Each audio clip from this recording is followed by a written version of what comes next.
कुछ कारण बन गया, कोई भी कारण बन जाता है।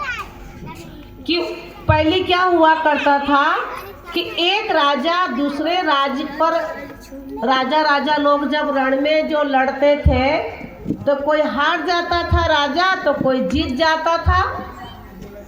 तो जो हार जाता था उसका राज दूसरा राजा हड़प ले लिया करता था। प्राचीन समय की बात है।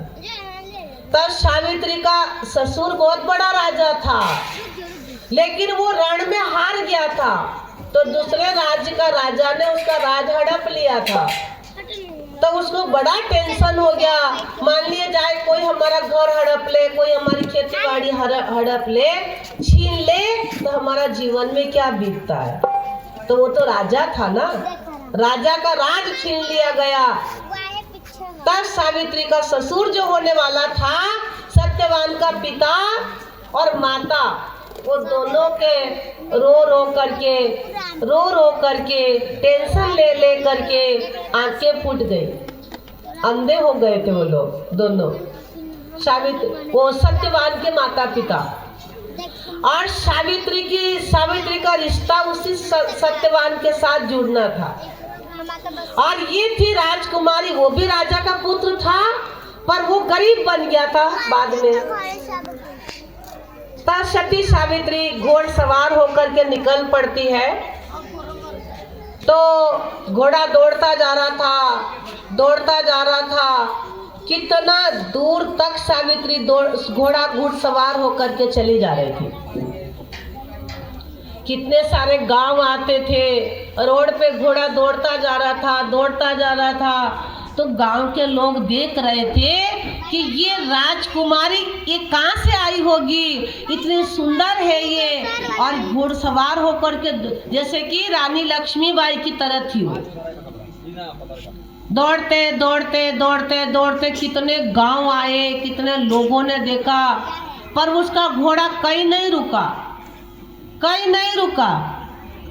और सत्यवान एक कुटिया में रहता था, एक घास फूस की कुटिया बनी हुई थी सत्यवान को, और उसके अंधे माता पिता भी वहाँ थे उस कुटिया में। उसका कोई मकान नहीं था, सब छीन गया था, राज तो सब छीन लिया था दूसरे राजा ने। और उसके अंधे माता पिता भी उस कुटिया में रहा करते थे, और सत्यवान लकड़ी काट के गुजारा किया करता था, गरीब था। और उसकी कुटिया के पास जाकर के उसका घोड़ा रुक जाता है सावित्री का। तब सावित्री देखती है सत्यवान को, तो गरीब सत्यवान लकड़ी काट के गुजारा करता है। लेकिन इतने बड़े बड़े राजा महाराजा के और भी पुत्र थे, इतने राजा के पुत्र बहुत थे उस समय में, पर सावित्री का होने वाला वर वही था।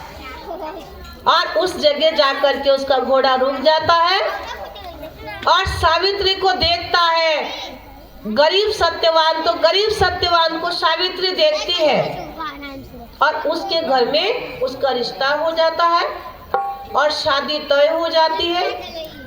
और गरीब सत्यवान के साथ उसने अपनी शादी करी। उसने लोगों ने समझाया कि देख ये बहुत गरीब है। वो कहने लगी कि ये गरीब हो चाहे जैसा भी हो, ये सत्यवान मेरा पति है। और सती सावित्री की शादी हो जाती है।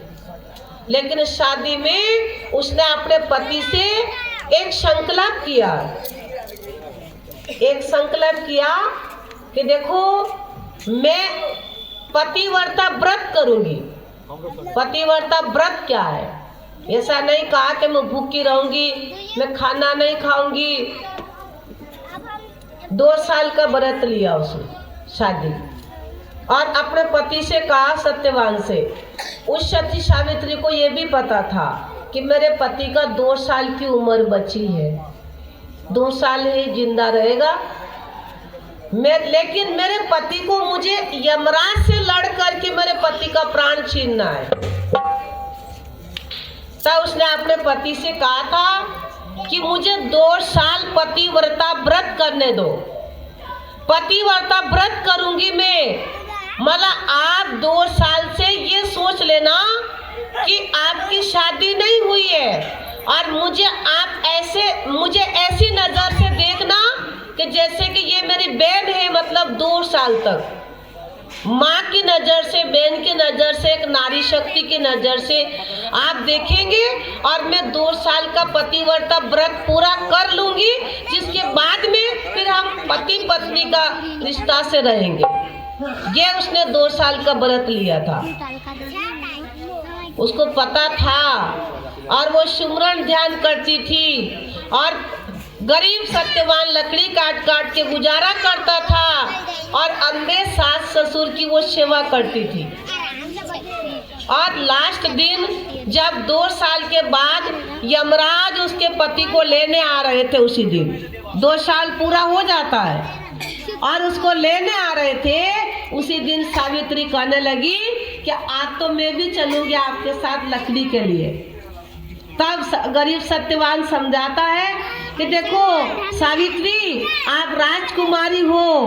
तो वो बोले कि आप भी तो राजकुमार हो, लेकिन आप में गरीबी आ गई तो उसका मतलब क्या है?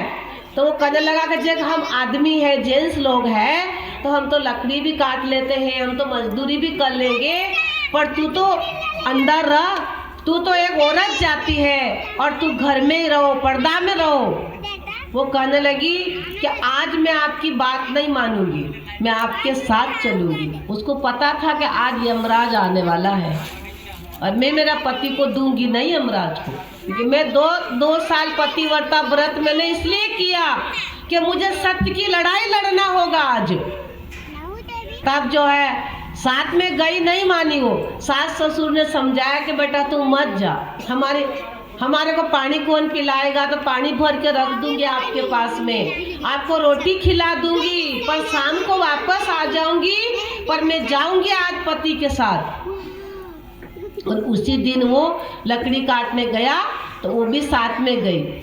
वो कहती है कि तुम लकड़ी ऊपर से काट के नीचे डालना और मैं लकड़ी काट काट के गट्ठर बनाऊंगी, दोनों लकड़ी काटेंगे आज। ऐसे ही बोल दिया उसको। सत्यवान को नहीं पता था कि मुझे यमराज ले जाएगा, उसको पता था, पत्नी को पता था। और जैसे वो लकड़ी के लिए चढ़ा ऊपर और वैसे ही यमराज आ गए, टाइम हो गया उनका, तो पेड़ की आवाज आती है भड़ड़ भड़ड़ करके और बड़े बड़े यमराज आ गए। और सती सावित्री समझ गई कि अभी मेरा पति को पकड़ने आ गए यमराज। तो सती सावित्री उसी बड़ के नीचे ध्यान में बैठ जाती है, सुमरन में बैठ जाती है, भजन में बैठ जाती है। और ऐसे सुमरन में बैठ गई वो कि अपनी आत्मा से परमात्मा का मिलन होने लगा, उनकी सुरती चढ़ जाती है और वो अपने अंतःकरण के अंदर, अपने हृदय के अंदर प्रभु का दर्शन करती है। और उसी समय वो यमराज को देखती है। यमराज ऊपर चढ़ जाते हैं और उसके पति का गला पकड़ने के लिए जाने लगते हैं। तब तक सती सावित्री भी पहुंच जाती है। सती सावित्री का शरीर तो शून्य हो गया था, ऐसा नहीं कि वो शरीर से उसको लड़ने गई, अपनी आत्मा से लड़ी, आत्मा से। यही तो आत्मा का ज्ञान आज गुरु महाराज जी दे रहे हैं। आज हम क्या सोचते हैं कि महाराज जी तो तंत्र मंत्र दे रहे होंगे, कुछ माला दे रहे होंगे, लेकिन माताओं बहनों आज वही ज्ञान गुरु महाराज जी दे रहे हैं जो सती सावित्री को ज्ञान था। तो आत्मा से वो, या आत्मा को तो यमराज नजर आते, शरीर को थोड़ी नजर आते।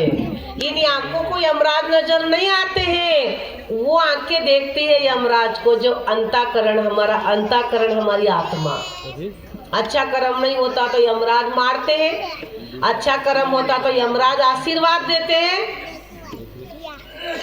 तो सती सावित्री जब यमराज का बाल पकड़ लिया उसने, अपना स्थूल शरीर से, अपना जो अंदर का आत्मा से, शरीर से ध्यान में बैठी थी वो, तो यमराज का बाल पकड़ लिया और कहा, यमराज तुम मेरा पति को कहाँ ले जा रहे हो?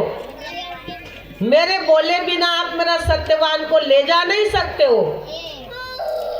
तो वो तो यमराज के साथ लड़ने लगी और जब सत्यवान की आत्मा निकाल लिया उन्होंने, यमराज ने, तो वो आत्मा छीन रही है अपना पति की। यमराज तो सत्यवान तो निर्जीवी होकर के गिर गया बेहोश होकर के। अब वो लड़ाई लड़ रही थी खूब।